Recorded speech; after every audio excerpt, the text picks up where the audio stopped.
I've listened to The Carter 3 by Lil Wayne for months. And I listened to it once yesterday. Welcome to Spin It.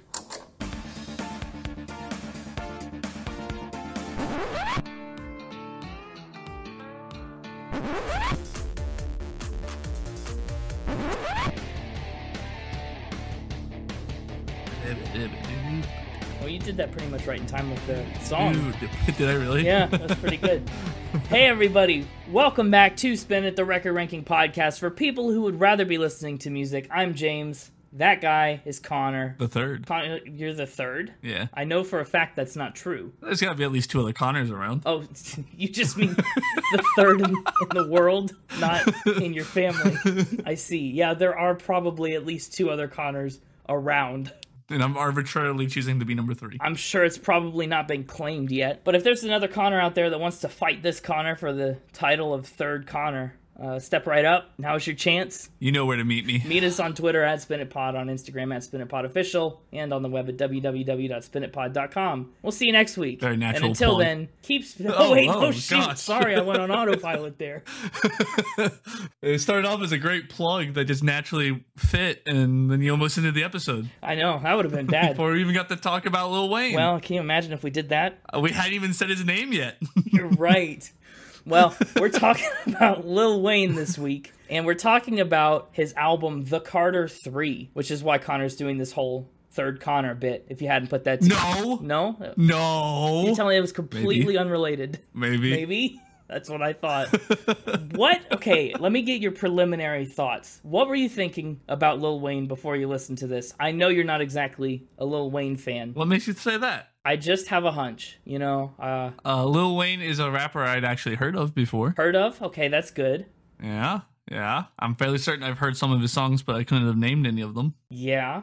I didn't think I had heard any of his songs, but I had a weird experience after listening to this album where once I knew all the songs on this record, they were inescapable. I heard them out in public like 30 or 40 times. I was like, where has this been happening all my life? Has Lil Wayne just been around me and I've never noticed because I've been... Lil Wayne is the one constant in your life. Lil Wayne, I don't know about the one constant, but maybe he's been one of the constants. Maybe I'm a little more Lil Wayne than I thought. Yeah, he's not an A, E, I, O, U, or sometimes Y.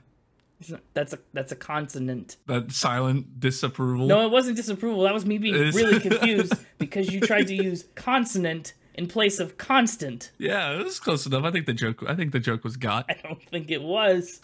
As someone who did not got the joke. Audience, if you got the joke, please let me know. I need validation. You might not get it from that one. Anyway, let's talk about Lil Wayne. Lil Wayne's name obviously is not actually Lil Wayne. What? I've been lied to. No, yeah, his first name is not Little. My whole life when he was there. He's been there my whole life. He's been a liar. I've been deceived. No. Dwayne Michael Carter Jr., not the third, just Jr., was born in 1982 in New Orleans. He was in all sorts of gifted programs in school, a really all-star student, but he dropped out at age 14, and that's because... Yeah. His musical career began at age 12. Another young prodigy. That is true. He is another youngin'.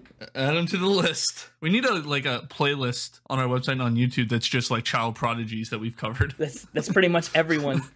Yeah. Except for Michael Bublé, who's a child prodigy jump roper. No, that's a spin. Yeah, age 12 is when Lil Wayne signed with Cash Money Records, a label that he actually kind of got stuck with for a very long time due to some kind of predatory contracts and stuff. We actually have mentioned Lil Wayne on this podcast before, way back in episode 19, right? Chance the Rapper, he features on Chance's song No Problem, which is about, in part, his struggle to get free from the contract with Cash Money, which he did in 2018. He was actually writing music even earlier than that, as early as age 8, and that's how he got connected to Cash Money, as one of those songs caught the attention of Cash Money's founder, Brian or Birdman Williams. So anyway, signed on at 12, and is probably, honestly, why he's Lil Wayne, because he was just little when he showed up. He started out as Baby D, or Baby Dwayne, but that got changed, because, you know, that is not a very good rapper name, if you ask me. What, you don't think he could have made it as Baby D? No, I don't really think he could have. Have we settled on a rap name for me for I know I'm doing a hippin' and hoppin' album, but I feel like I need like a hip hop rap name to go with it. Baby C. That's what I was just about to say. It was like it'd be Baby C. I love it and I hate it, and that's why you need to do it. According to an interview that he did, he mentioned why he made the change from Dwayne to Wayne. And he says, I dropped the D because I'm a junior and my father is living and he's not in my life and he's never been in my life. So I don't want to be Dwayne, I'd rather be Wayne. That's kind of his way to make his name his own and kind of carve out his own legacy. His debut solo album came out in 1999 after he spent 4 other years working on collaborative projects and in hip-hop groups with the label. Since that debut album, he's released 14 solo studio albums, dozens of mixtapes, a handful of EPs, and he's got several other projects in the works that have literally been years in the making. They're still years coming. And as far as accolades go, Lil Wayne is pretty much regarded as one of the best rappers, period. So it's no surprise that his career has produced a pretty huge swath of awards and accolades. He's won a total of 143 major awards on 211 nominations, everything from AMAs to BETs to Teen Choice Awards and more. He earned an American Music Award for Favorite Rap or Hip Hop Song. He's got a lot of BET and BET Hip Hop Awards. He's got 4 Billboard Music Awards, 8 BMI Awards. He's been nominated for 26 Grammys, and he's won 5, including Best Rap Album for The Carter 3, Best Rap Solo Performance for A Milli, and Best Rap Song for Lollipop. Those are some songs we'll get into in a bit. One Grammy that he won actually was for his collaboration with Chance on No Problem, which was the Best Rap Performance. He's earned a lot of MTV awards, 8 Ozone Awards, 4 Soul Train Music Awards, 2 Teen Choice Awards, and many, many more. And MTV has also named him, this is another first award for us, MTV has named him a top 5 hottest MC in the game 4 times since 2007.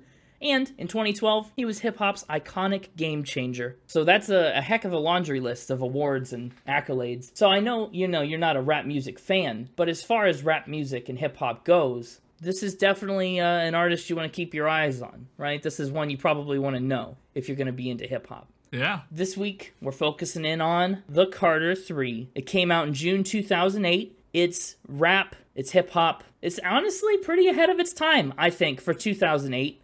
It's obviously no longer 2008, and some parts have aged better than others. But when it came out, I think it was honestly a forerunner for the sound at the time. Yes. I don't have any knowledge of any other albums, really, of the era to be able to have an opinion on that. The Carter 3 is Weezy's 6th album and a follow-up, obviously, if you might have put it together. It's a follow-up to The Carter and The Carter 2. What? Yeah, and get this. It's a precursor for The Carter 4 and 5, and maybe The Carter 6 in the future. Yeah.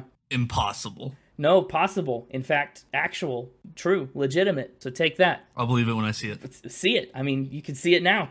Most of those albums that I just mentioned exist. Well, I haven't seen them, so they don't exist for me. You all know what they say, seeing is believing. That is... No, didn't you watch The Polar Express? Didn't we talk extensively about Josh Groban and The Polar Express at Christmas? And the whole point of that movie is that seeing isn't believing. Believing is seeing. Yeah, I guess. You learn nothing. Tom Hanks and Tom Hanks and Tom Hanks would be disappointed. I've let down Tom Hanks. I'm so sorry. He's going to send you a nasty note on one of his typewriters that Randy Travis doesn't collect. He's going to refuse my invitation to guest on my Hippin' and Hoppin' album. Can you imagine a Tom Hanks feature on any kind of album ever? It was actually a very specific invitation to come do his All Aboard line from the Polar Express. Oh, All Aboard. Is that one of the tracks on the Hippin' and Hoppin' album? All Aboard! That's how the album's going to start, is with Tom Hanks. It's like All Aboard. Wow. What a get. I haven't got him yet. Now I probably won't, all because I didn't learn my lesson. From Polar Express. Yeah, no, I guess not. So anyway, back on track. Train joke. Got it. People consider The Carter 3 to be one of Lil Wayne's greatest albums. And Rolling Stone put it on the 500 greatest albums of all time list. It started just barely making the cut at number 437. Then it got bumped up to 208 when they revisited the list in 2020. This album features guest appearances from some familiar and unfamiliar people to us, like Jay-Z, Robin Thicke, Kanye West, Busta Rhymes, Babyface, and many, many more. And the album, like I mentioned, it picked up more than a few Grammy nominations and wins. Within a week, it sold 1 million copies in the US, like insta-platinum, and it debuted, unsurprisingly, at number 1 on the Billboard 200. Today, it's gone more than 6 times platinum, with more than 6 million copies sold in the United States. And, there's some really great reviews out there for this album that explain its impact and its innovation really well. So I'd highly recommend, if you're interested in getting some more perspective on exactly how this album was so influential and monumental, just do some digging around there. Lots of interesting perspectives. And a fun trivia fact about this one, a lot of this album actually got leaked before it was released in 2007, and so Lil Wayne and the label, they were finding it too hard to keep track of exactly what songs got leaked where, so they just said, listen, let's get out ahead of this so that people can actually have quality versions of the songs, and so that we can kind of recoup some of the money we stand to lose. And they put out an EP called The Leak in December. Oh. Yeah, 6 months before the Carter 3 came out. The 5 included tracks became bonus tracks on the Carter 3 when it actually dropped. So, I don't know if we've had that before. We've had songs and albums get leaked, but we've never had songs that get leaked turn into bonus tracks and, get cut from the album. Yeah. Anyway, with all that said, I believe it's time we get everybody's favorite dastard back onto the scene this week. The Mixtaper 3. No, he's the one and only, one of a kind. One of a kind. Okay, let's get the Mixtaper 1 back out here then. Mixtaper Prime. Yeah, he sounds like a transformer when you do that. Well, he does transform, that's for sure. Into a cassette player. No. Well, because he does mixtapes. Anyway, we're not doing the Transformers thing again. Machine Gun Kelly got enough of that. Moving on.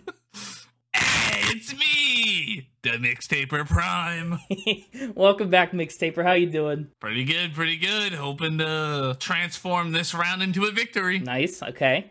I'm hoping that you don't, but it's very possible. I honestly know next to nothing about Lil Wayne's personal life other than what I've just said, so there's a lot of stuff here that's fair game. All right, well, we'll see how you do. Up first, did you know he has a college degree? Well, no, but I can believe that. He was a gifted student. Where does he have his degree from? The University of Houston. The Houston in Texas? Mm-hmm. Good, just checking. What's the degree in? What's his field of study? Psychology. That's an interesting one. I honestly thought it maybe would be like an honorary degree in music or something like that. Nope. So, does he have an interest in psychology, particularly? Did he take classes there, or what? Yeah, he attended the school as a psychology major, but had to, due to his touring schedule not lining up with the class schedule in a convenient way, he transferred to the University of Phoenix to take online classes to finish getting all of the credits he needed. And then in 2008 was awarded with an honorary degree from the University of Houston for his effort. So did he get the degree from the University of Phoenix? It's unclear. Oh, well, because you said he has a college degree from Houston, but then also finished college in Phoenix, but then got an honorary degree from Houston. Unclear if he finished in Phoenix or if that fizzled out, but that is interesting. Okay, what did he learn? Has he put the degree to use? Psychology, hopefully. Are some of his later songs more psychological or what? I don't know. You tell me. Okay, well, I'm gonna say that this one's probably a fact. Yeah, you think he's got a psychology degree? Well, psychology has me a little psyched out, pun intended, but I do think he's got a college degree. I don't know. Maybe he just got bored with touring and things and just wanted to go back to school and do it. I could see it happening. Stranger Things have happened. 4 seasons of Stranger Things has happened. So I'm going to say... 5th on the way. See? Stranger Things are happening and will happen. I'm going to say this is a fact. This is a fact! A fact! Woo! I'm pretty psyched about that. He got his GED after dropping out of high school and then his honorary degree in psychology in 2008. Well, how about that? Go Lil Wayne. Smarty pants. Lil psychologist. Lil psychologists, yeah. Lil P. But it's silent, so it's just Lil. Let's move on to our next one, which is... He played the Tin Man in a production of The Wiz. Oh, okay. When was he in The Wiz? Was this a high school thing before he dropped out? Was this a university thing in Houston? Imagine just being in college theater, just being a theater major, and all of a sudden Lil Wayne is the Wiz. He's in The Wiz with you. That'd be awesome. This was when he was 12. Oh, yeah, so right as he was starting his professional music career. Right before dropping out, actually. Yeah, and was it like a children's theater, or was it through a school thing? It was his middle school's drama club. Did he audition specifically for the Tin Man, or is that just where he got cast? I think that's just where he got cast. Cast Tin Man, because he's made of metal. I guess you wouldn't really cast tin. Oh, get it. No, because it's not worth the trouble to explain. To be clear, I'm an engineer. I totally got it. Right. How'd he do? Oh, it sucked. Oh, No, oh, okay, that's a I shame. don't know. So he quit school. I don't know. I actually don't know how it went. Wasn't there. Wasn't invited. I haven't actually seen The Wiz. What's the Tin Man sing? The Wiz, for those who are unfamiliar, is a retelling of The Wonderful Wizard of Oz in the context of contemporary African American culture. And so it tells the story of Dorothy, who is like a school teacher who gets swept up and carried away to Oz, which looks like a fantastical version of New York City, and follows a lot of the same story beats, but is told in more of that context with unique songs and stuff. Instead of Follow the Yellow Brick Road, they have Ease on Down the Road is the song that reprises over and over as they gather their crew on their way to the Wiz. Yeah, I think I've heard of that. Tin Man sings a song called Slide Some Oil to Me. In my head, that was to the tune of Def Leppard's Pour Some Sugar on Me. Slide some oil to me. When I got some rust. Yeah, it's great. Oh, I love it. He also sings a song called What Would I Do If I Could Feel? You probably feel things. I would think so. I don't mean to undercut the significance or the emotional impact of that song, but it seems like a pretty straightforward Q&A. I think I'm going to say this one's also a fact. I think we were 2 for 2 on the true side. This is a fact. Ooh, 2 for 2. 2 for 2. Okay. It's not too late to go 50-50, but that's a solid start. If I only had a heart. I don't know if heart's what you should be wishing for. You need a brain in order to get your way past this next fact. Okay. That's a little mean. Go on. He once was a member of the Bee Gees. This is it. This is the mixtaper fact that we've all come to know and love. I don't know where to begin at all. Once. You say once. So he's not still a member of the Bee Gees. Are the Bee Gees still around? Do they still do anything? No. Okay. 2 of them are dead. One of them's still alive. Still making music on his own. Just a BG. As a songwriter. Yeah. Just a bee. So he's not still doing Bee Gees work. When was he a Bee Gee? Was this for a single concert or a couple albums? Did he John Stamos it and like just join the band? What happened? When he was 11. Before he... Oh, that's bizarre. Maybe this is what got him the role as the Tin Man. Put on his... Yeah, he sent in a headshot and his resume that said, I am a Bee Gee. And they went, oh. Most impressive. Yeah, how did he get connected with the Bee Gees? Who says he got connected with the Bee Gees? How did the Bee Gees get connected with him? Who says that they were connected in any way? Is this the Bee Gees like the band? Oh, no. Okay, see, I guess I was a little misled. Is BG an acronym? What BG are you talking about? He was part of the B.G.'Z, the Bee Gees. Okay, what's that? That is what Lil Wayne and with the rapper BG, and they billed themselves as the Bee Gees when they performed together. All right. At the time, Carter was 11 and BG was 14. Oh, okay. Did BG ever blow up? Did he ever do anything notable? Or was he just like a 14-year-old SoundCloud rapper? The equivalent of that in the 90s. They did a collaboration album called True Story together. Oh. That was one of their first albums. That feels suspicious in a game about true stories. I'm going to say this one feels like a spin. Only think this one's a spin? I think this one's a spin. I don't know why you would have thought of it, but I don't know. I just think this is a spin. This is a fact. Oh, man. That was bound to slip up sooner or later. Rapper BG and Lil Wayne got connected when Lil Wayne first met Brian Williams, the owner of Cash Money Records. And while, he was kind of Lil Wayne's mentor, and hooked him up with BG, who then they did songs together. Where you got to start. The Bee Gees. He's just out here touring, I know, doing Staying Alive and disco. You had me all messed up at the beginning. I know that was the goal. It worked. I threw you off your rhythm. You did, yeah. Remember when you were like, Houston, Texas? I was like, yeah. And you're like, good, gotta ask, gotta clarify. And then you didn't clarify the Bee Gees. Yeah, I should have known though, because usually when you encounter a Bee Gee, You can tell by the way they use their walk. And Lil Wayne doesn't meet that qualification. All right, enough of that. All right, well, I'm 2 for 3. I'm staying alive. What's next? You mentioned that he went by a different rap name when he started. He did, yeah, Baby D. Baby D. He had another rap name before settling on Lil Wayne. That was Shrimp Daddy. He went by Shrimp Daddy? That's what I'm telling you. Why? Did he have anything to do with shrimp, or was it because he was small? It was meant to be a reference to other popular rapper, Pimp Daddy. Okay, that's a good rhyme. I'll give him that much.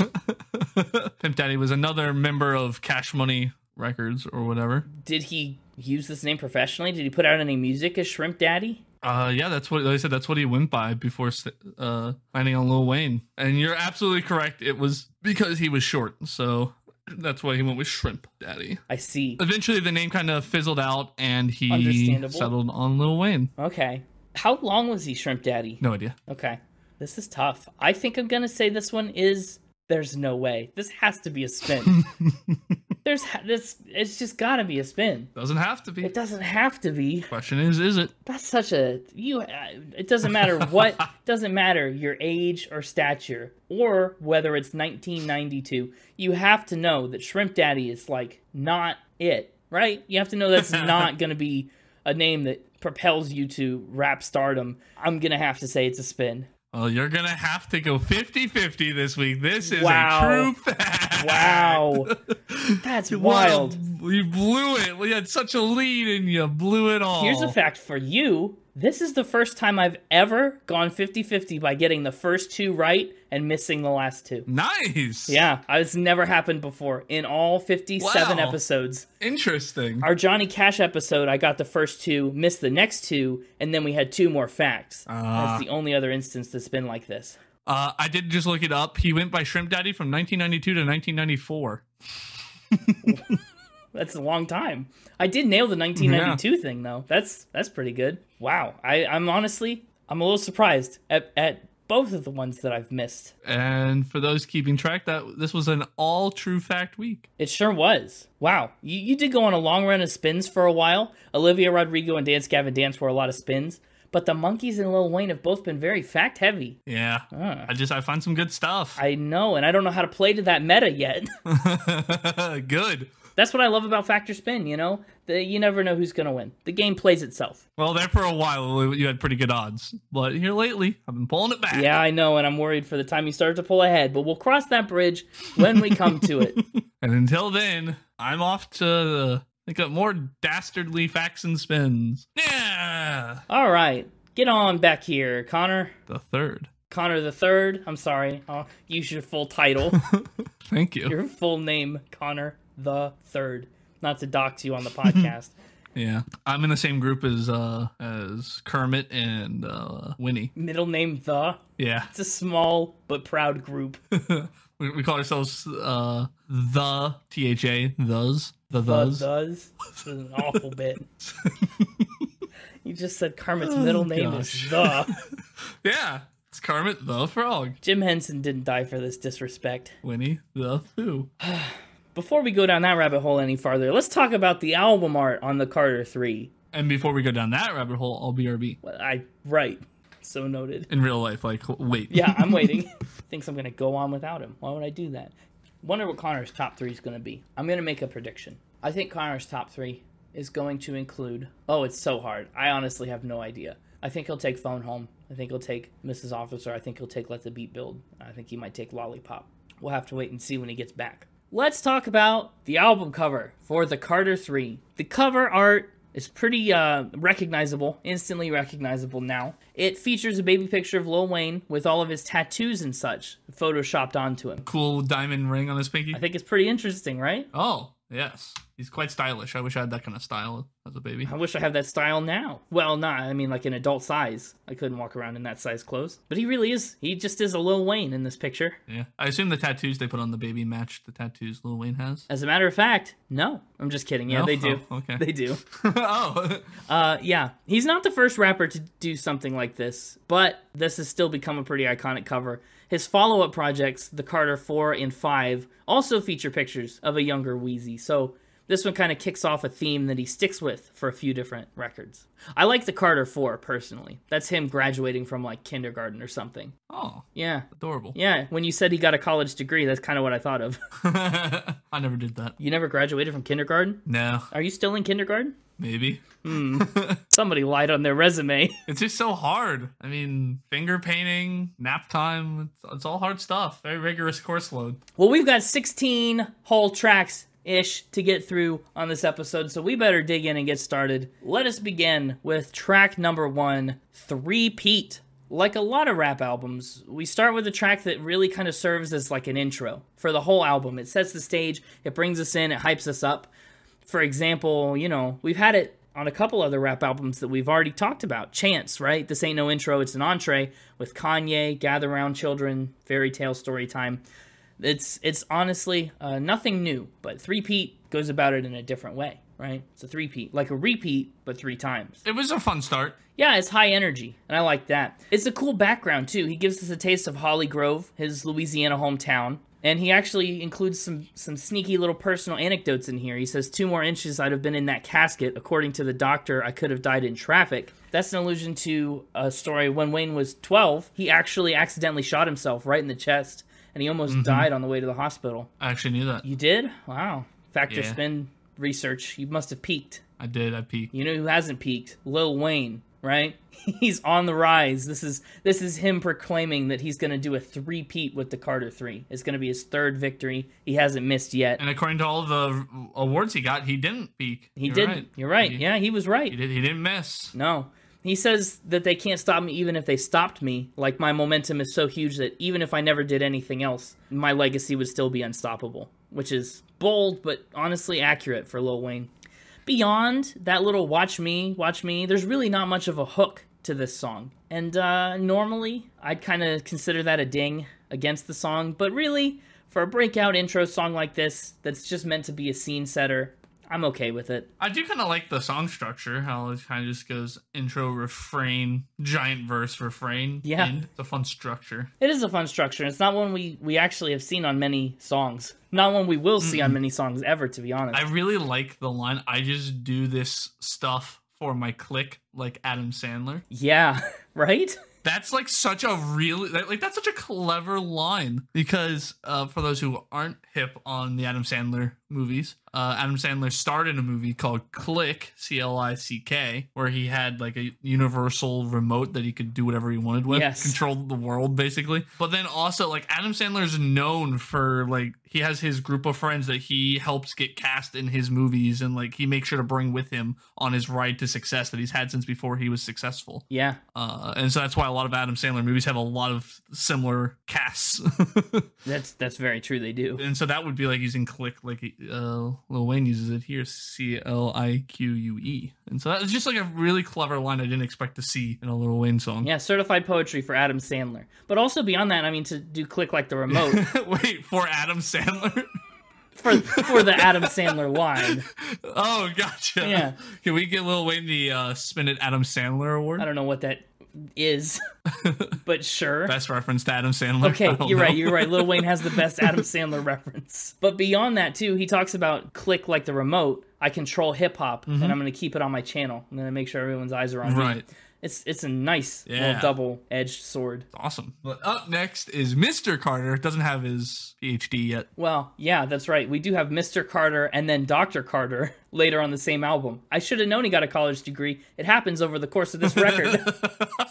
So we started off the actual non-intro tracks on this album with what I would say is the incredibly strong Mr. Carter. I think this one's an album highlight for me. Okay. Yeah, I knew Lil Wayne was Dwayne Carter, but what I forgot, or what really never crossed my mind, is that Jay-Z is also a Carter. So when I put this album on for the first time, yeah, this feature 100% surprised me, and I was very pleased when Jay-Z popped up. I was like, oh, this is awesome.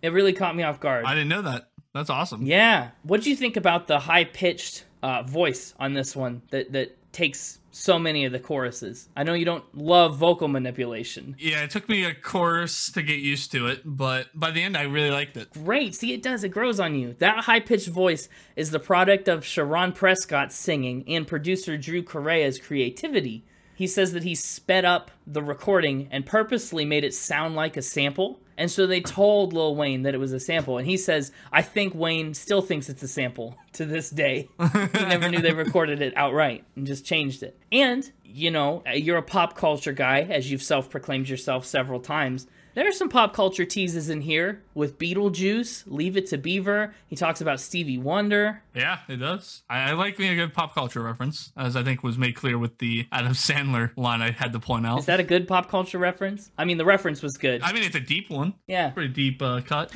It is. It wasn't in 2008. No, it wasn't. You're right. I love it. And then Jay-Z comes in and figuratively passes off the Mr. Carter torch onto Lil Wayne. Right? He says, this is my heir. Mm-hmm. This is the person that's receiving all of the things that I've built up for myself. And that's such an honor, isn't it? It's a big deal. There are some really good ones in here. I mean, I'm just looking through them. The line flyer than Beetlejuice, Beetlejuice, Beetlejuice. That's funny. It's great, I know. Wonder if Stevie Doo is pretty good. But I'ma leave it to God, not Beaver. That's a good reference. Yeah, it is. Murder, why, kill, oh, and even you. Not really a reference to anything, but it's clever wordplay. We're all about the vowels tonight. Because he's constant. He's a consonant. He's a constant consonant. That Lil Wayne. I like Mr. Carter a lot. I think it's a very strong second track and a very strong track overall. And from Mr. Carter, we move right into A Milli. A Milli, a Milli, a Milli. Yeah. Can I take that and replace it in the song? Can I replace you doing it in the song and just see what it sounds like? Absolutely not. Oh. But I can't stop you. No, you can't. This is Lil Wayne's, it's one of his most popular songs. Definitely a big track from this album. Biggest track on the album, according to Spotify. Yeah. It's been certified 5 times platinum. It's almost got 400 million streams on Spotify. And this is one of the songs that I have frequently heard everywhere since I learned about it. This was one that sounded familiar to me. Yeah, because see, he's been around. Like I had heard it before this. Lil Wayne has been with you. He's been around all my life lying to me. Yep, lying in the shadows. Who's doing the good wordplay now, Lil Wayne? If you think you could wordplay better than Lil Wayne. Oh, absolutely not. I saw something that says he hasn't written down a single one of like his lyrics since like 2002. Yeah, he just does it on the fly. He just knows it. He just knows it. Yeah. It's impressive. So the title for this song and the general idea behind it comes from an alleged quote from former Illinois Senator Everett Dirksen, who allegedly said, "A million here, a million there, and pretty soon you're talking real money," which is talking about the federal deficit, right? If we keep spending a million and a million and a million and a million, pretty soon we're going to be in deep. But that's pretty unsubstantiated. There's no real evidence that that quote actually was said or belongs to him. But what is substantiated is that Lil Wayne says it a lot right here. Yeah. You know what I really like about this album? Pretty much the whole way through. What's that? It's just another great instrumental album. The instruments do a lot of fun stuff. They do, but that's the last thing I expected you to say about this. I expected you to go, I was so annoyed by the constant a milli, a milli, a milli. No, because it almost falls more into the instruments and production category than the lyrics. Absolutely. If I was breaking it out like you do. It's no different than like a cappella singers who use their voices to provide the instrumental background for their songs, It's the a milli, a milli, a milli is just part of the instrumental beat that chugs the song along and keeps the tempo going. You're just doing another Polar Express thing. Keeps it on track. You're just trying to make good with Tom Hanks. Is it working? I don't know. Ask Tom. I need your validation and approval, Tom. Hanky boy. How did Tom Hanks get so intertwined with the Lil Wayne episode? Anyway, you talked about how you couldn't hold a candle to Lil Wayne in wordplay and how he hasn't written down his lyrics. Word on the street is that this song was recorded entirely in one take, and Lil Wayne freestyled every single verse. Wow. Yeah, I know, and it's just mind-blowing. If that's true, who out there could think up a line like, "You pop 'em 'cause we pop 'em," like Orville Redenbacher on the spot? How is that just in your head, queued up and ready to go? Yeah, no idea. Wow. There are so many great lyrics in this song, and on this album. I wish we could just certify so much poetry, but But alas, we can't. And I mean, there are just a lot of lyrics, period. There are, don't get me wrong, plenty that aren't poetry. However, plenty are good. Anyway, if you got a milli, you might have money. And up next is the song Got Money. Got Money. Yeah. Right off the bat, before I say anything about the song, I just wanna say the title alone makes me think of Got Milk. That's it. That's what I think of every time. The Got Milk campaign was everywhere back in 2008 to our middle school, high school years. Who paid for that? Why did everybody get milk? I don't know. Why was there so many banners of people with milk mustaches all over schools? Or at least ours. No, it was all over. You remember that? I do. And it was like everyone. I explicitly remember like 2 giant ones that would hang up in the cafeteria. And like every once in a while they would change what was up there. There were more. They had backups. Yeah. It's always a big deal. It was like, oh, look, a new Got Milk poster. Yeah, it changed the whole aesthetic of the lunchroom, but not the branding and the messaging. So that was good. I never understood it. No, I just looked it up. I don't think Lil Wayne has done a Got Milk ad. Never really understood the point of the campaign either. Did you get milk?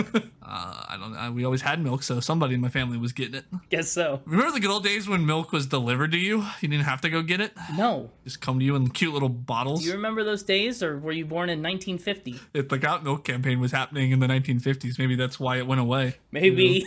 They were like, go get your own milk. It's not going to be delivered to you anymore. Right. It was like a warning, like PSA, like, warning, milkmen. We're running out of milk. Get milk. Hurry. I think Got Money sounds kind of dated. This song feels old to me in 2022. I think a lot of the record does hold up. I think Got Money does not. Early, like, 2000s club music, the heavy auto-tune. This one's kind of a miss for me. Yeah. It's I'd still take it over a lot of what was on Kanye's album. Really? Wow. Okay. In terms of just sound, in terms of sound specifically. Maybe. Yeah, this was the album's 3rd single, and honestly, probably, like I said, significantly better back in 2008. T-Pain makes an appearance on these choruses, and they're okay. I think they're manageable, but they're not really, like, revolutionary. It's not a game changer of a feature. For me, I think Got Money is a background music song. Fair enough. But speaking of Kanye, to talk about how you liked some of this song better than that, Kanye was producer on the next track on this album, Comfortable. So, take notes. Yes, I did see that. Yeah. Thought it was interesting. It is, because it doesn't sound anything like anything that we've talked about with Kanye anyway. Yeah, he should have taken notes. He should have. Comfortable was one of the 5 songs that got leaked, right? And put onto the leaked album. Comfortable is the only one that Lil Wayne decided to keep on the actual release of the Carter 3. Yeah, basically the song is Lil Wayne talking to his partner and saying, listen, don't take me for granted because you're totally replaceable and I can get anyone I want at any time, which is a really sucky thing to say. Like, okay, dude, settle down. It's a weird kind of like R&B vibe. It's a lot more laid back than anything so far on this album, and it's kind of an unwelcome slowdown for me, at least on its own. In the context of what comes later, I think it's a little more in place. I actually really like this song. Really? You're the ballad guy. The beat to it, the kind of tempo and that beat, and the more boy bandy sounding that's it. Vocals. That's it. It's a boy band song. Yes, it's different, and I don't know if it's a good different for me, but definitely mixes it up. But no, I actually quite like this one. The chorus is up there for me in terms of favorites. Okay. I just really like. I think I just really like the way Babyface and Lil Wayne play off of one another in it. Yeah, it is a good contrast. Babyface is also high on the list for favorite feature on the album, but doesn't quite squeak it out. No, okay. I'd probably give it like 2nd. I forgot we were playing that game. It's a game we only play every once in a while. When there are features. When there's several. Yeah. Up next, we got a little role play for you with the song Dr. Carter. As the title suggests, right, Mr. Carter has gone to medical school and is now tasked with saving, or more realistically, trying to save, the dying hip-hop genre and all these other rappers who are dragging it down. Yeah. This song has kind of been elevated to legendary status in the rap world because of its creative use of the first-person narrative and this big extended metaphor that we've got going on. Yeah. Each verse, the nurse prepares Weezy to work on the next patient, and he goes on explaining just what's wrong with them, right? He diagnoses them and says, okay, I'm going to fix you. The prognosis is usually pretty dire. One of these people is a disgrace with no style. One has no respect and no heart. One has no swagger and bad fashion. It's like the beginning of the diss tracks. Yes, yeah. Wasn't that a big thing in the rap world? Diss track and everyone? It's a little bit like that, yeah. But he's just dissing the genre as a whole, saying how the entire thing has gone stale and just needs fresh air and needs new life into hip-hop. And he does manage to save one of those patients. He manages to save hip-hop itself. He overdoes the first two patients. They can't handle the level of cool that he prescribes. But when Wayne, as he self-proclaims, brings swagger back into the genre, that's when it starts to revive. That's when it starts to come back to life. I did like the horns that kind of swell at the end of the verse. Yes. And kind of the horns build and build and build to then the flat line as we get into the next nurse interlude. Yeah, I didn't know how you'd feel about the skit. You know, you don't like the integrated talking a lot, and there is a good deal of that. Yeah. If you're going to do it, rap is probably the best genre to do it in because you're basically talking the entire time as you're rapping a lot of the times. I see. It's least likely to pull you out of it. You know, you get like the giant bands or like these singers that are doing these big swelling like vocal runs that then are interrupted by something. Yes. Whereas the interludes typically tend to fit more naturally into a rap song because of the style. That's true. Yeah. That being said, I hated it. No, I'm kidding. Wow. I like Dr. Carter. I think it's one of the stronger songs on the album, and I do kind of get behind everyone on saying this is a good extended concept for a song. It's unique, and it's original. Yeah, I like the concept. Yeah. I also suspect you probably at least had thoughts about the concept on the next song, Phone Home. Oh, I really liked Phone Home, too. I thought you would. Yeah, we've got back-to-back really involved tracks here. It's kind of a lot to process. Yeah. The first time I went through this album, I was like just being blitzed, like doctors and aliens, and it's all back to back. And I'm sure it was something for you too. Yeah. Oh, I loved the concept of this song. Yeah. It's an E.T. reference, of course. Lil Wayne isn't like the other rappers. He's so different, in fact, he might as well be a Martian. So he tells us about it. The intro was really fun. And that piano run,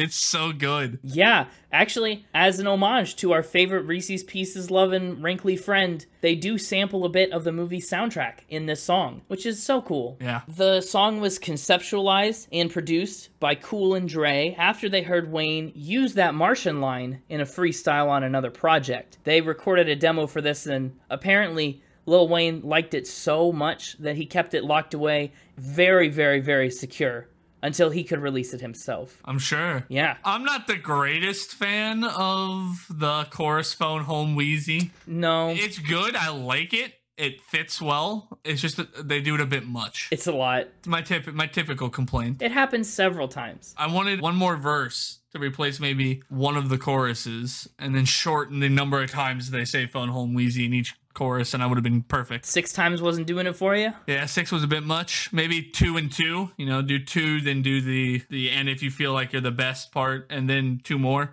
That probably could have worked for me. Maybe. I don't know if it could have worked for the song, but I'm glad it could have worked for you. I have to point out, okay, this one, I'm gonna just say it, this one's certified buffoonery. Which one? I'm rare like Mr. Clean with hair. What? What are you talking about, Lil Wayne? Because there's a Mr. Clean with hair. You don't know that? There is? Yeah, on Rare Kid, he's blonde, fun fact. Oh my goodness. I guess this is pretty rare. It's rare for a reason. I'm telling you, certified buffoonery. That's just what it is. Absolutely not. I love it. I love it. Wow, okay. I disagree. That might be the first time we've disagreed on buffoonery. Yeah. Also, maybe. Do you know Mr. Clean's first name is Veritably? Yeah, that sounds right. Isn't that a flippin' stupid first name? I didn't know it, but I love it. That's up there with Griselda. Anyway. Oh, gosh. A line that I really like in that same verse is, and yeah, I'm a bear, like black and white hair, so I'm polar. Yeah. Like, what a fun way to talk about, based on the I'm polar part, makes me think polar bear, but... Well, yeah, definitely polar bear. I don't know. It doesn't really fit. Oh, you're walking back on it. It says black and white hair, which would be panda, right? Well, yeah, but listen, his degree is in psychology, not zoology. We might just have to chalk that one up to what it is. Sounds like he needs to go back and get another degree. Yeah, well, if he did, he wouldn't be able to release music for a little bit, because going back to school would really tie his hands. Annoying. That was a stretch. What? Are you annoyed that I... No, it was a decent one. We're really on a good... I think we're on a very nice stretch of the album here. It's quaint, yeah. I think the first part of the album, spoiler for the last part of the album, first part's pretty strong. That's how does that spoil the second half? It's not an either or situation. No, I think it falls off. Comparatively, the first half is stronger. Oh, well, now you've spoiled it. Darn it. Sorry. You could have just said first half strong. You've been fine. No spoils. But now you've gone and spoiled it. Tie My Hands, freaking produced and features Robin Thicke. Yeah, he wrote, produced, and is here. Robin Thicke, third favorite feature on the album. Third favorite, below Babyface? Honestly, when I said Babyface was 2, I kind of forgot about Robin Thicke. And so in my mind, they could either one be number 2, depending on my mood and which song I wanted to listen to. Okay. Because you can't compare the two. The songs are very different in terms of style. Yeah, very much. And so, I don't know. I like them both. But neither one's number 1. That's true. This doesn't feel like a Lil Wayne song. It does feel like a Robin Thicke song. He thought up the idea for this in the aftermath of Hurricane Katrina. And that's kind of the general idea about it. Yeah, it's a song about feeling helpless and, being caught in the wild unpredictability of fate. What's going to happen? How are we meant to respond to it? Lots of questions, especially from Robin Thicke on these choruses. I really like it. I like the da-da-da going on. Yeah, it's nice. They actually performed this song together at the Grammys one year. Oh, nice. Yeah, it was a big moment in both of their careers. They both really like this song and kind of hold it dear. And so that was a memorable performance. I think Tie My Hands is a low-key song that's probably easy to pass by on a casual glance at the album. But if you take a few seconds and dig in, it does get pretty heavy. Yeah, it does. I disagree that it doesn't sound like a Lil Wayne song, with this being my only real exposure. I think it fits. The verses definitely fit, and the chorus is no different than the boy bandy sound on Comfortable. I don't think it doesn't fit. I just think it definitely leans more towards Robin Thicke. Oh, fair. Yeah. It sounds like Lil Wayne featuring on a Robin Thicke song instead of the other way around. Which actually it kind of is, because Robin Thicke wrote and produced it. So, I don't know. I do think it's a little bizarre that such a weighty song is sandwiched this way in this lineup. All right, let me walk you through it, right? We've got Doctor roleplay, Alien metaphor, then Fate may inevitably doom us all and tragedy has traumatized the nation, and then Hot Cop song. It's kind of a really weird dip. It's very sharp right here at Tie My Hands, but yeah, very sharp roller coaster turn. But I don't mind it. It's a great song. Yeah. But yeah, up next is the Hot Cop song, Mrs. Officer. Lots of wooing in this song. Yeah, there's a lot of wooing. Yeah, it's a pretty clever and semi-subtle way to imitate a police siren. I don't even know if I call it semi-subtle. It's just not subtle. It's actually quite fun. You thought it was fun? This is one of the songs I was worried about being too repetitive for you, being too much on that hook. I don't know if it's a bit much or not. I had a lot of fun with it. I think it is fun. It's so much fun. It's about Wayne getting pulled over for a traffic violation, but lucky for him, it's an attractive cop who seems interested in letting him get out of his ticket for certain personal favors. They really don't lean on that hook that much. No. Like, they lean on it less than I think they did with Phone Home. Well, much less than Phone Home, yes. The beginning's a lot of woo, woo, woo, and then the chorus has wee, wee, wee. And so it's different. I think that even though it's the same concept. The difference is this song is like a minute and a half longer than Phone Home. So maybe it's more spread out. Yeah. One of my favorite lines, it's a standout on the album. I said, "Lady, what's your number?" She said, 911. Ah, so funny. It's so dang good. So good. This song is obviously a little gimmicky. It's not some piece of art. It's not some high-minded Kanye West runaway, right? It's simple, but it knows that. It knows what it is, and it leans into that. It's just a fun song, and I can appreciate that. I have a lot of fun with the next song. Yeah. Let the Beat Build is another one that I actually really like on this album. It's probably gonna get crap from you from being maybe the most repetitive instrumentally, but they do just what the title says. It's unfortunately is gonna get a little crap from me. We talked about the A Milli, and how it worked. Yeah. Because it was almost like the tempo beat for the song. Mm-hmm. On this one, I can barely focus on the lyrics to this song with all the just like slamming my eardrums over and over. You're right. It has never quit. It doesn't quit. It's just an assault on my ears. Well, it's structured just like the title says. They let the beat build. You've had problems in the past with songs that don't go anywhere. And this one builds and builds and builds and builds and builds until it finally cuts loose. You barely even can tell it's building sometimes because it's just nothing but ahs in the back. Yeah, I can see your point. And each one's only marginally bigger than the last because there's so many. Well, you gotta take time. Too much time. Too much time. Should have built faster. Spread out the ahs. Yeah, now that you mention it, it is a little distracting. It's a little much. Yeah. Now, this is another song where Lil Wayne allegedly threw it together on the spot. According to the producer on this one, Diesel, he thought it up right there, that second, and they recorded the entire song from not existing to done in 30 minutes. Wow. I know. Maybe they should have taken a little more time with it. Sounds like you have some notes. Don't I always? Yeah, but I like Let the Beat Build. It's a fun song. Up next, though, is Shoot Me Down. This is another track for me that just pales in comparison to what's all around it. I really like the opening beat, the bottom bum bum bum. Yeah, that is nice. I think I've made this reference before, but it gives me like an old Western vibe. Honestly, it gives me Lil Nas X vibes. Oh, really? Yeah. Call Me By Your Name?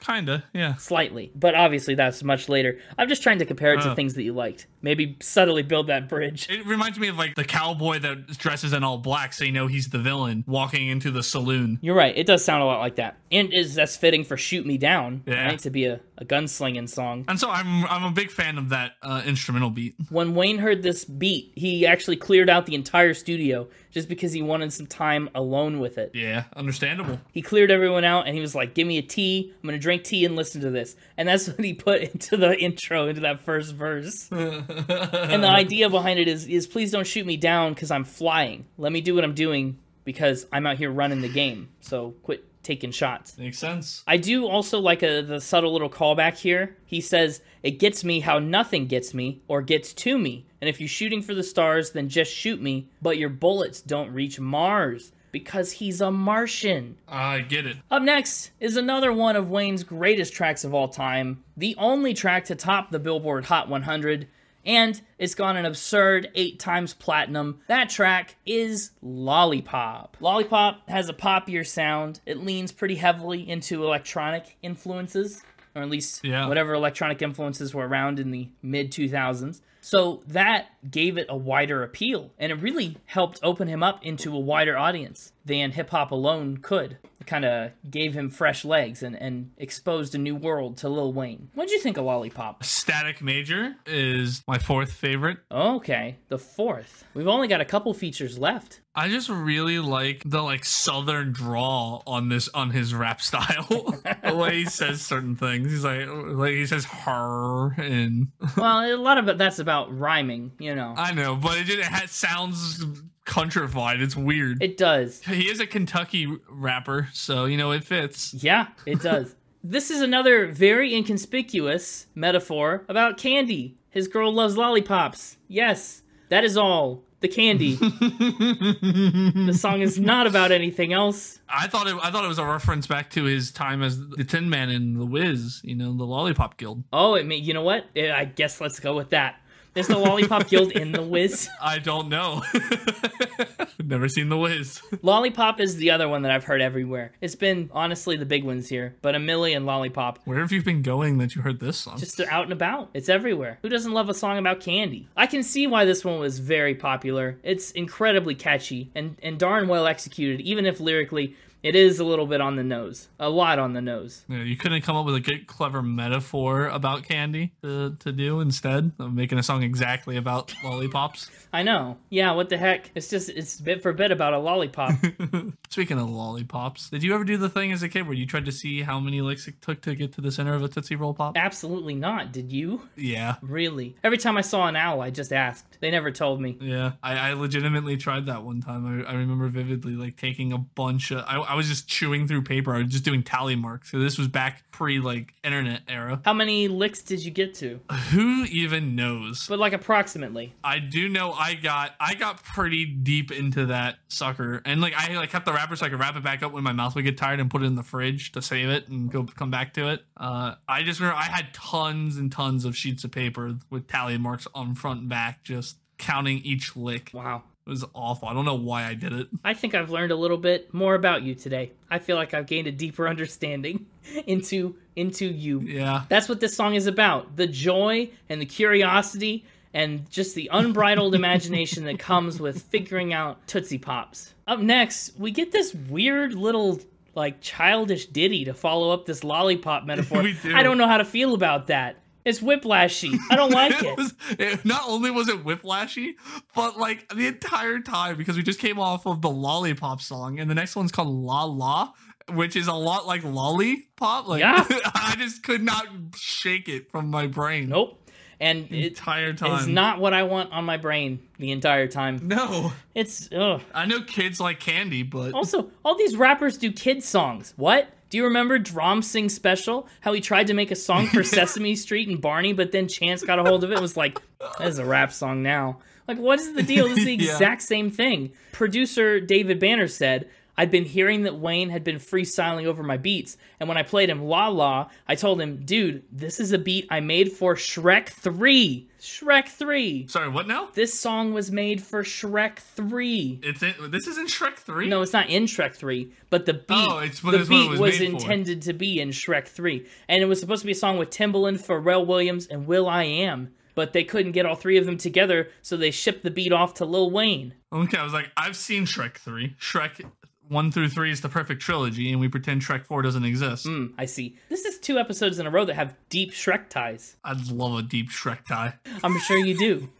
Wayne is quoted as saying, Shrek ain't gonna get this one, buddy, when he heard it. David Banner said he literally snatched the beat from Shrek. Interesting. Yeah, he started out hustling, ended up ballin'. That's pretty much what you need to know about La La. Shrek 3, from hustler to baller. A ton more pop culture references that I just like. I'd be with my dog like Shaggy, Scooby-Doo reference. Dirty Harry reference in the next line. I'm richer than Nicole, and I'm a lion like her daddy. That's a deep cut one. Yeah, and Paris Hilton, Presidential Suite, which is a good one because that's what she gave her dog. It's a presidential suite in a little Hilton doghouse. Yeah. The Nicole one is a reference to Lionel Richie. That's where the lion joke comes from. I'm a savage like Lil Webby and Randy. Specifically, Randy Savage was the reference I got there. Don't know who Lil Webby is. Macho Man Randy Savage. Yes. Oh, yeah. Yeah, it's full. He's so full of pop culture references. Very full. Yeah. Now, the next track on this album was going to be a song called Playing with Fire, but they got sued by the Rolling Stones for that song.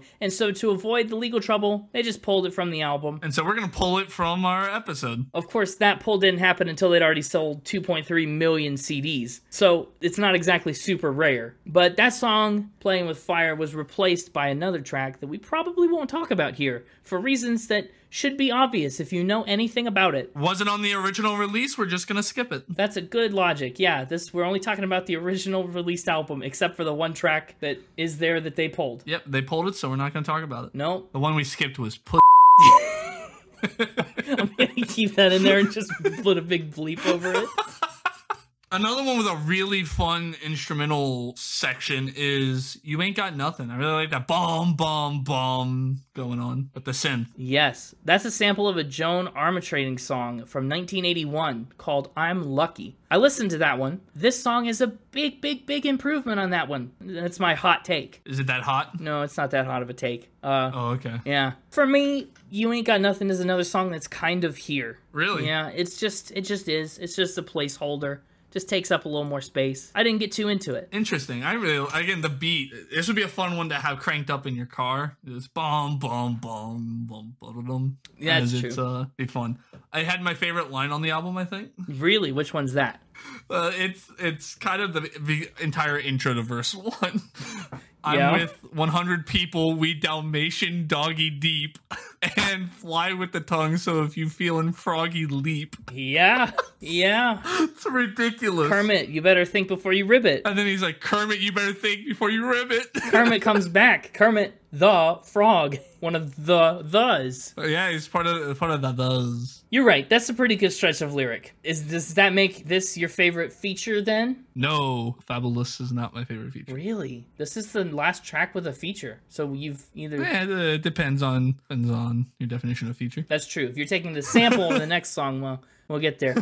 One of the things on this record that I just can't get past, is that half of these songs are like career-defining hits that push all the boundaries of hip-hop at the time, and then the rest are like, okay, like, let's get on with it, let's get it over with. And they would be kind of lame tracks, even in lesser company. Like, this album, for me, it swings so wide that it's almost unheard of. The difference between the highs and the lows for me on this album are maybe greater than any other album we've talked about yet. I think this one swings the most wide track to track. And You Ain't Got Nothing is on kind of the far end of that swing. So yeah, up next is the last track on this album, Don't Get It. And this one, I guess, has your favorite feature. Yeah, technically. Again, it's more of it's a sample. It's not really a feature, but I'm counting it. It's a whole separate song. The intro and the chorus to Don't Get It are from a 1964 Nina Simone song. And she's someone we'll certainly return to in the future. She needs to be added to our spin cycle list. Absolutely. I am very excited to do some Nina Simone songs now. And I'm not going to make the mistake of going and binging a bunch of Nina Simone songs because of this, and then have it all spoiled for me for the future episode like I did with Plastic Hearts. Thank you. Yeah, that's a good call. So this song starts off with a couple of verses and choruses, and we get that Nina Simone little bit to it. And then Lil Wayne just goes on and on and on and on with an extended soliloquy, and he talks about all kinds of, he gives all his insights and his opinions on the state of the world in 2008. He covers everything from prisons to politicians. It's a 9-minute and 52-second juggernaut of a song. It is, and it's good. It never gets boring. You didn't get bored with it? Not in my opinion. Interesting. No. Well, I've listened to it a good handful of times, and I usually don't listen to it in its entirety, I'll admit it. Really? Yeah. Well, by this point, if I'm listening to the album, it's been quite a long time. It's been, more than an hour, 70 minutes. And I'm like, okay, we're done. Yeah. I just don't know how much of that stuff is still relevant in 2022. And that's not to say that none of it is. Some of it's still quite relevant. But he does get into some 2008 specific stuff that, just is past. But in the end, he comes to the conclusion that most people simply don't get it. They don't understand him. He's on another level. And that's just the way it is as he sees it. I think it's a great way to end this album that started off with Three-Peat. I think it's a proper closing. I agree. And with that, it's time for our own proper closing in Final Spin. Yes. Now, okay, so for this album, I have a lot of mixed emotions. Like I said, it's a wide swinger. I think a lot of these songs are big hits, and a lot of these songs are pretty big misses. So at the end of the day, I tried to keep my score kind of in the middle to reflect that on a lot of things. So for music, I'm giving it a score of 82. We've got songs that are really musically strong, like Mr. Carter, like Comfortable, like Shoot Me Down or Tie My Hands, really like delicate musically. And then we've got songs that are just kind of abrasive and kind of a miss, like You Ain't Got Nothing, songs like La La, just stuff that doesn't land for me. 82 for music. As far as lyrics go, it's, again, incredibly impressive that he freestyled so much of this and made it up on the spot. A lot of the lyrics, when they're good, are really good, and when they're bad, are just there. There's some lyrics that we didn't talk about, mostly because of just, like, I don't know, just because we tend to talk about the good ones, right? We talk about really good or really bad, and the stuff in the middle kind of gets left behind. I think the lyrics average out to an 81 for me. I think the strength of its strongest moments aren't enough to redeem how bad its worst moments are. But I still think it's a pretty good album lyrically, and there's a lot of fun references and wordplay in here to dig into. There's just so many lyrics. It's kind of a quantity issue. Instruments and production, I'm giving an 84. That's a 2022 score. Because, like I said, a lot of that kind of sounds dated. Some of these, the got monies of the record are a little bit old and they don't hold up. But at the time, they were ahead of the time. So, that's another interesting category to score. And overall vibe, I think this album, that's its strongest category, is the vibe, because it is consistent. I don't really ever feel like I'm out of it, even though I like some and dislike others, and it does swing wide in quality. It never really swings wide in enjoyment. I always like it about the same, and it's fun. I'm giving overall vibe a 91, which takes my total score to an 84.7 and puts it at number 238 on the ranking spreadsheet. Okay. Yeah. Now, I did a fun thing one of those times when you were away. Oh? I made a prediction about what your top 3 might be. I recognized as we were talking about the album that parts of it are wrong. This was the first time you left, way, way, way back. Gotcha. Do you want to fill me in on what you predicted, and we can see how right you were? You give your top 3, and then I'll tell you how close I was. Okay. Well, I actually wrote down 9 songs on this album out of the 16 that I actually quite enjoyed. Really? 9 out of 16? That's such a high percentage. It's pretty good.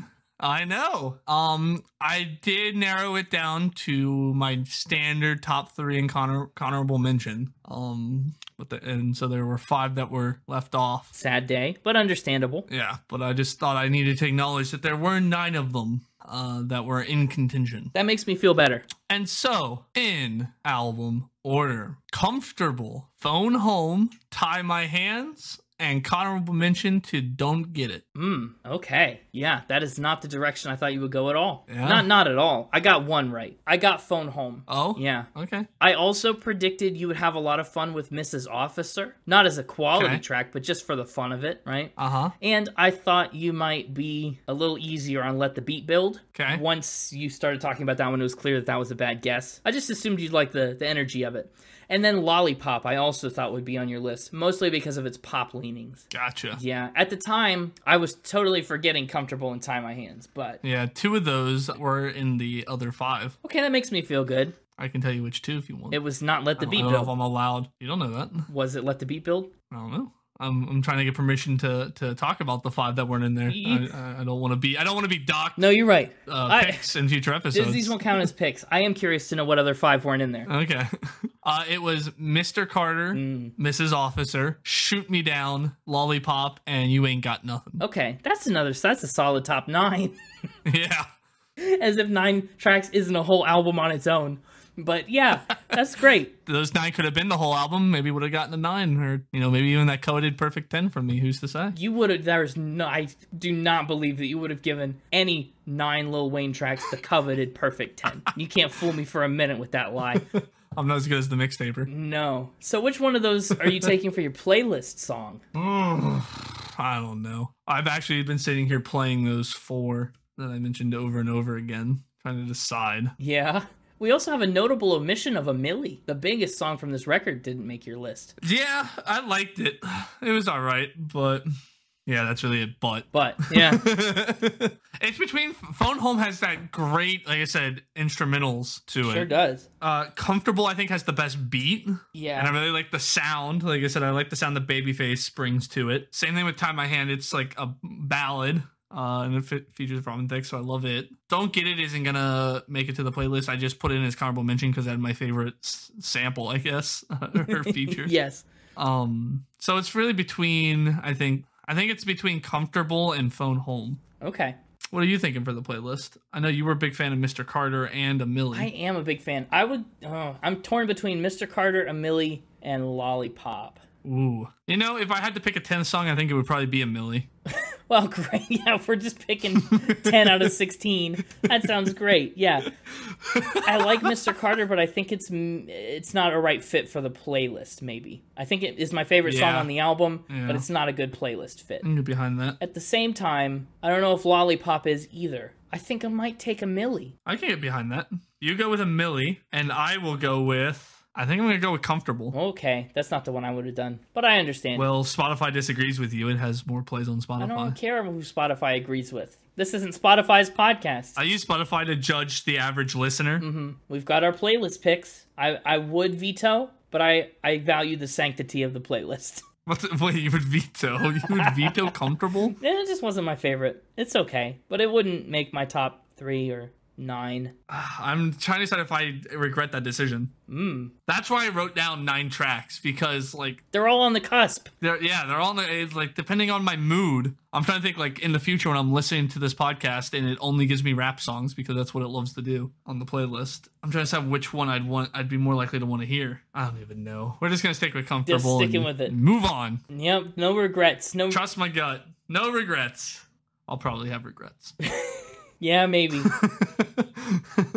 In terms of a score... To be honest, I have no idea how you're going to score this one whatsoever. In terms of the score, like I said, I really loved the instrumentals on this. I got into the beats of a lot of the songs. Like I said, his lyrics were either a complete hit, grand slam out of the park, or a complete dud. Yeah. It swung very wildly. There's very little in between. In terms of music, in terms of the rap artists we've done, I think my second favorite rap album. I see. So that might clue you in at least what hemisphere we're talking for a score. Kind of, except you score everything else really low. It gives us a broad range. That's not true. Yeah. I gave Chance a 6. It's true. Six chance sticks, so I know we're above that. And then for vibe, I quite enjoyed the vibe. It was a nice. It kind of showed you all the different range a rap album can have. Like you said, we had the softer, more ballad style. We had children's songs. We had songs about candy. We had the weird like doctor role play followed by Martian like fantasy. I don't know. We were all over the place. It was a wild ride. And so I quite enjoyed that. Kept me engaged, kept me kind of interested. I didn't get bored. And so I'm going to give this one 7 constant consonants out of 10. 7 constant consonants for Shrimp Daddy Lil Wayne. I love it. It's a unit that just is. It doesn't make sense. But hey, I like that. I can get behind a 7 for this, actually. That feels appropriate for you. Where in your 7s does it go? I'm thinking somewhere in the general vicinity of Californication. Okay, yeah. There you have it. That's our take on The Carter 3, the third album by the Carter himself, Lil Wayne. Wrap us up. Wrap us up, because it's rap. I'm not going to freestyle it. You pretty much already heard the outro at the beginning of the episode. Thanks for listening. Yep. You can find us on Twitter at SpinItPod, on Twitch at SpinItPod, on Instagram at SpinItPodOfficial, and on the web at www.spinitpod.com. We got another episode coming your way next week, as always, and we have a singles episode on the horizon. Oh, we do? We do. The plan is to do one-hit wonders. Yeah. We'll be taking all your favorite one-hit wonders and talking about them. So if you have any ideas or one-hit wonders that you love, send them our way and see if they get featured on that episode. Just keep an eye out and an ear out and find us wherever you listen to podcasts. Until then, we'll see you next week and have a fantastic week. But more importantly, keep spinning. Keep spinning. A spinning, a spinning, a spinning. I like it. That's a good song. That should be what you do for Connor's Hippin' and Hoppin' album. Yeah, we'll go all aboard. A spinning, a spinning, a spinning. I like it. Tom Hanks will also love that, I'm sure. I hope. We can only hope. I crave Tom Hanks' approval. I yearn for it. You are a sad, strange little man, and you do have my pity. Farewell. I'm off to count some licks on a Tootsie Roll Pop. No, not that again. A licky, a licky, a licky.